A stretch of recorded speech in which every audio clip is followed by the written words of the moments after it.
बिस्मिल्लाहिर्रहमानिर्रहीम। शुरू अल्लाह के नाम से जो बड़ा मेहरबान निहायत रहम करने वाला। अस्सलाम वालेकुम नाज़रीन। हामान कौन था? एक ऐसा बदतर इंसान जो फिरौन से ज्यादा जाबिर, जालिम और बदबख्त इंसान था।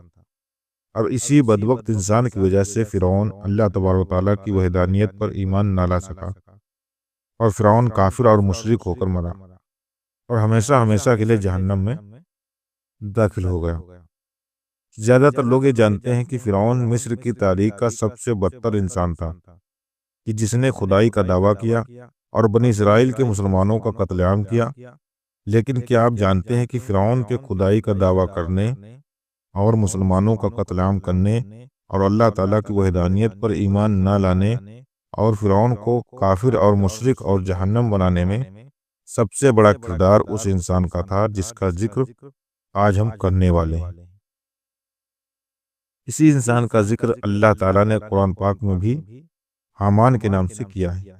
नाजरीन, हामान आज की वीडियो में हम आपको बताएंगे कि फिरौन का सबसे खास दोस्त और फिरौन का सबसे खास वजीर हामान कौन था, और फिरौन और हामान की मुलाकात कैसे हुई, और हामान ने फिरौन के हाथों बनी इसराइल के मुसलमानों में कैसे कैसे जुल्म और सितम करवाए।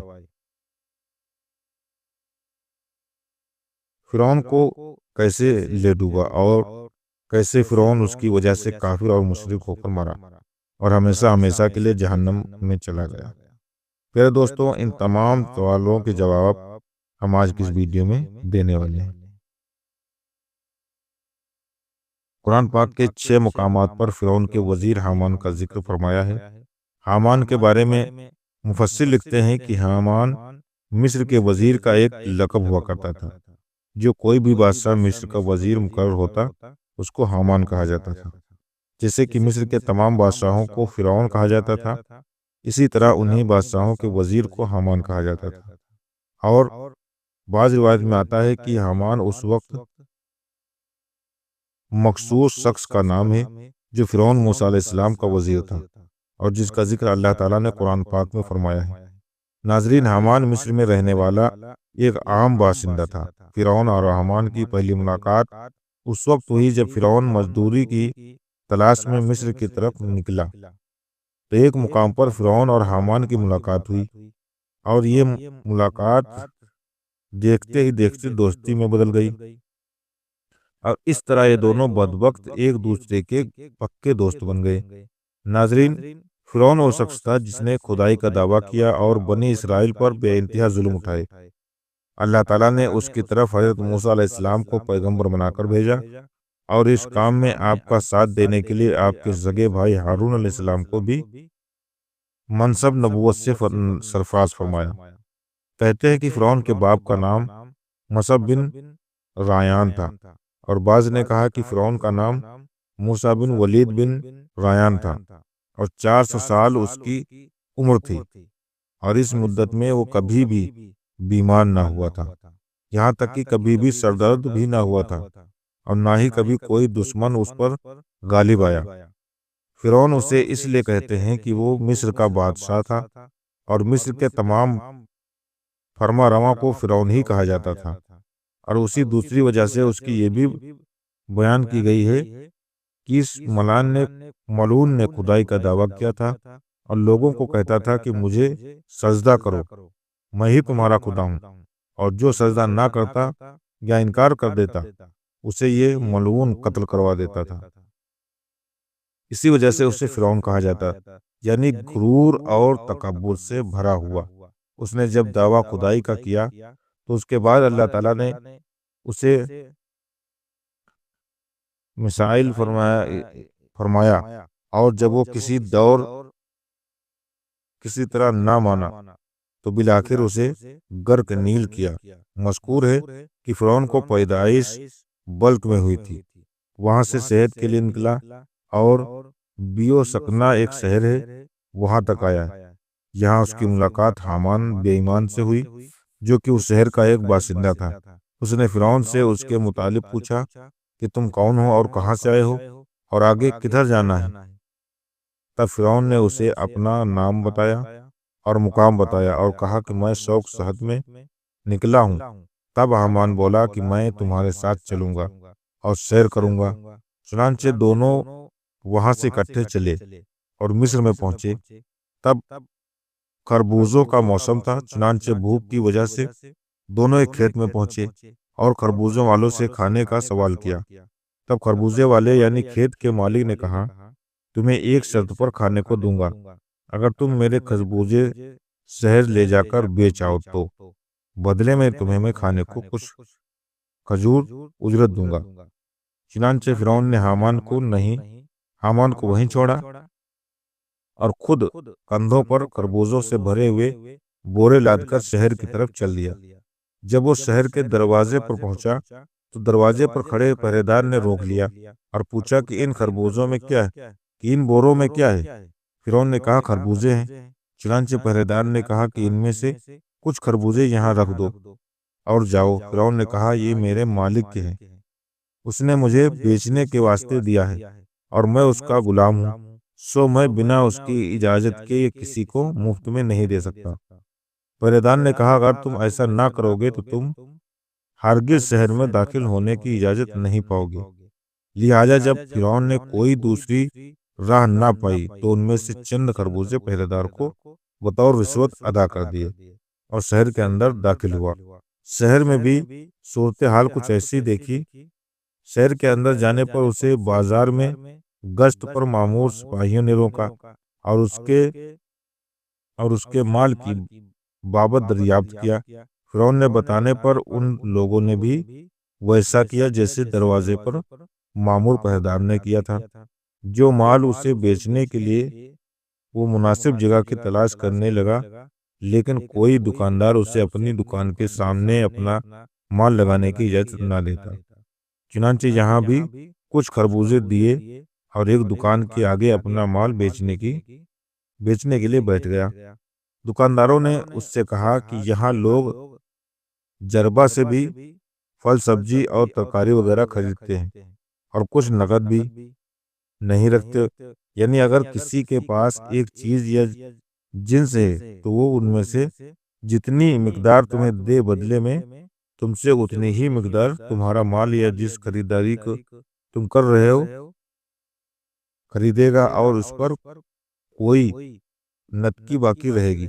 यानी अगर तुम्हारा माल कीमत में ज्यादा हो तब भी वो हमारे शहर का दस्तूर है। क्या गर्ज फिरौन के ने सारे खरबूजे मुख्तलिफ अज्जा और इजना के बदले में बेचे और शहर से वापस चला और खेतों के मालिक को जो कुछ कमाया था दे दिया और उसके गधे उसके हवाले किए और कहा, मुझे ये काम पसंद नहीं आया, और वापस शहर की तरफ चल पड़ा और शाह मिस्र के सामने एक अर्जी पेश की और कहा कि मैं करीबुल वतन हूँ, लिहाजा मुझे अपने शहर में रहने की इजाजत दीजिए। और बाजों ने कहा कि जब उसने शहर में ये सूरत हाल देखी तो वापस जाने की बजाय शहर में ही रुक गया और एक कब्रिस्तान में कयाम किया। उसे वहां रहते अभी चंद ही दिन हुए थे कि कुछ लोग कब्र निकालने आ गए। फिरौन ने उनसे कहा कि मैं यहाँ का दरोगा हूँ, लिहाजा अगर तुम यहाँ कब्र निकालना चाहते हो यानी खोदना चाहते हो तो इसके लिए सोने का एक सिक्का देना होगा, तब कब्र खोदने की इजाजत दूंगा। फिरौन की इस बात पर लोग हैरान हुए और कहा, ऐसे कैसे मुमकिन है कि अभी चंद दिन पहले ही ऐसा कुछ नहीं था।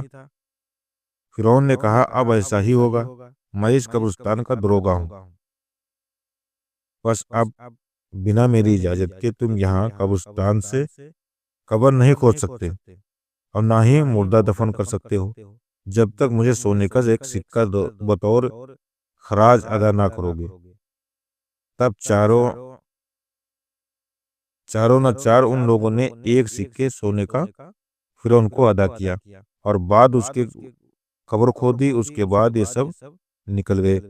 फिरौन इसी तरह कब्रिस्तान में रहता और आने वाले मैयत वालों से दफनाने का और कब्र खोदने के लिए एक सोने का सिक्का वसूल करता।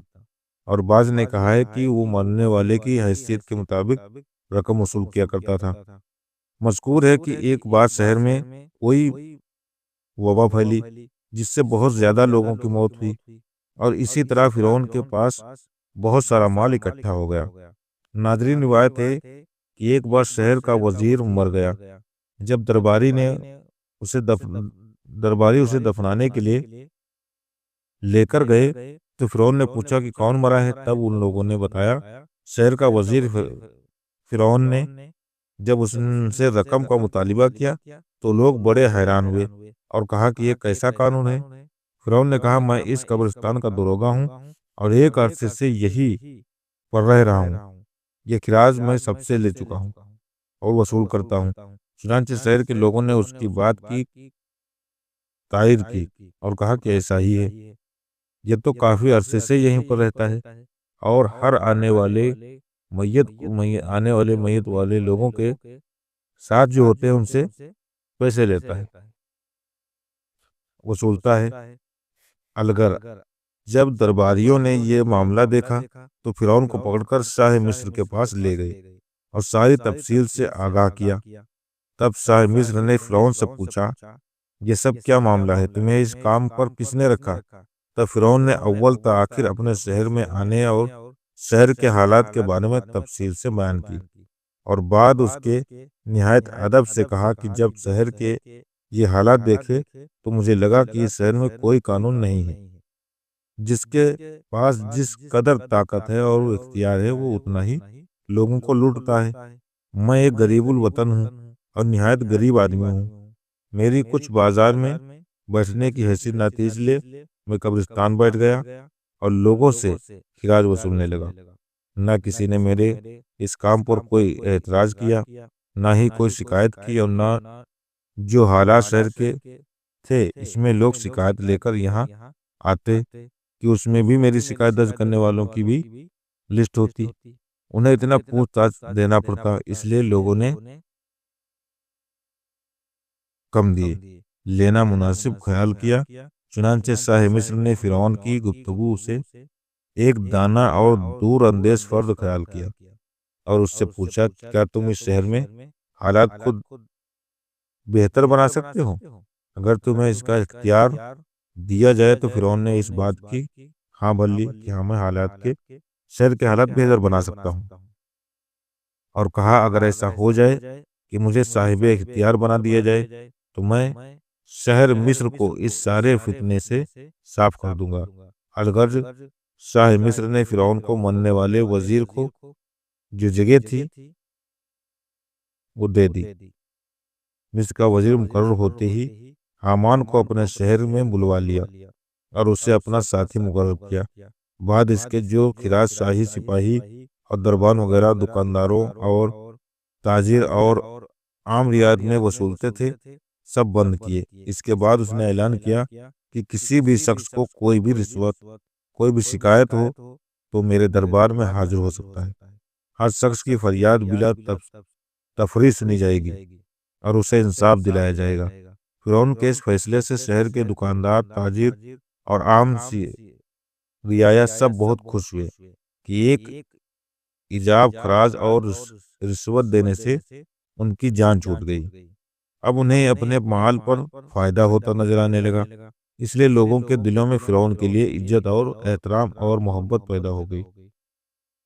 तब फिरौन ने हामान से कहा कि मैं चाहता हूँ कि अहले मिस्र मुझसे और और भी ज्यादा मोहब्बत करें और मेरी इज्जत लोगों की नज़र में और ज्यादा बढ़े और शहर के लोग मुझे ना रुजू नौज बिल्ला दर्जा में खुदा के बराबर समझे और मैं दावा खुदाई का करूं और सब लोग मुझे पूज ताज और हमा लाउन और खुदा माने। कहा अभी ऐसा मुमकिन नहीं है। अगर तू ऐसा चाहता है तो पहले आहिस्ता आहिस्ता खलकियत शहर को अपने हाथों में ले, ताकि जब तू खुदाई का दावा करे तो ज्यादा लोग तेरी तरफदारी करने लगे। तब फिरौन मलऊन ने कहा कि इसकी क्या जो तदबीर हो सकती है, क्योंकि शहर के सब लोग अभी तक यूसुफ बिन याकूब अलैहिस्सलाम के दीन पर मुस्तकिम हैं। मैं किस तरह उन्हें इस तरफ से ला सकता हूँ? चुनांचे उन्होंने इसके लिए एक तदबीर सोची कि फिरौन शाह मिस्र के पास गया और कहा, मैं चाहता हूँ कि रियाया पर एक साथ का टैक्स जो उन्हें जो उनसे उनके माल पर वसूल किया जाता है माफ कर दिया जाए, और वो सारा जितना एक साल का बेच बनेगा वो मैं अपनी तरफ से शाही खजाने में जमा करवाने के लिए तैयार हूँ। बादशाह ने फिरौन की हिकमत गाना से और उमूर बाजार से बड़ा खुश हुआ। लिहाजा उसने कहा कि मैं नहीं चाहता कि तुम्हारा नुकसान हो और मेरा नफा हो, चुनांचे एक साल के टैक्स तुम्हारी तरफ से रियाया पर माफ करता हूँ। फिरौन ने कहा, मैं नहीं चाहता कि शाही खजाने में कोई कमी हो, लिहाजा इस एक साल का टैक्स रियाया की तरफ से शाही खजाने में मैं खर्च करवा दूंगा। बस बादशाह का मकल और नाफहम था। फिरौन की खातिर एक साल का खजाना रतों से ना लिया और कहा, जो तुम्हारा दिल चाहे वैसा करो। तब फिरौन ने दीवान और खजांचियों को बुलाकर पूछा कि मिस्र का खजाना एक साल में रियायतों से कितना वसूल किया जाता है। उन्होंने बताया, इतना होता है। बस फिरौन ने उतना रुपया हामान के हाथ शाही खजाने में अपनी तरफ से जमा करवा दिया। इसके बाद इसके सारे शहर में मुनादिरा दी, आवाज दी कि इस साल का टैक्स रियाया वालों पर हमारी तरफ से माफ किया जाता है, और हमने अपनी तरफ से इतना खजाना बादशाह की सरकार में शाही खजाने में जमा करवा दिया है, और इसके अलावा इसके 2 बरस मजीद का खजाना यानी टैक्स माफ करने की अपील भी कर दी। मोहतरम मुझको दोस्तों, इसी तरह धीरे धीरे करते ये बादशाह बना और इसके पास दौलत बढ़ी। दौलत बढ़ते बढ़ते ये अपने आप को मुझसे भी खुदा मानना चाहता था और लोगों की नज़रों में खुदा बन गया और अपने आप को खुदा बताने लगा। लेकिन अल्लाह ताला को गुरूर कतई पसंद नहीं है, इसलिए इसके गुरूर और घमंड को अल्लाह ताला ने चूर चूर कर दिया और इसको मिट्टी में मिला के जहन्नम में पहुंचा दिया। ये थी हमारी आज की वीडियो जो आप लोगों के सामने बयान की। उम्मीद करता हूँ कि आप लोगों को वीडियो पसंद आई होगी, और अगर अभी तक हमारे चैनल पर नए तो प्लीज़ चैनल को सब्सक्राइब कर लीजिएगा और बेल आइकन को प्रेस जरूर कर दीजिएगा, ताकि हमारी हर नई वीडियो आप लोगों तक पहुंचती रहे और दीन की जानकारी और मालूमात आप लोगों को मिलती रहे। और अगर अब हमारे इस वीडियो में कोई कमी रही हो तो प्लीज़ कमेंट में ज़रूर बताइएगा। अब मिलते हैं अगली वीडियो में, तब तक के लिए अल्लाह हाफ़िज़।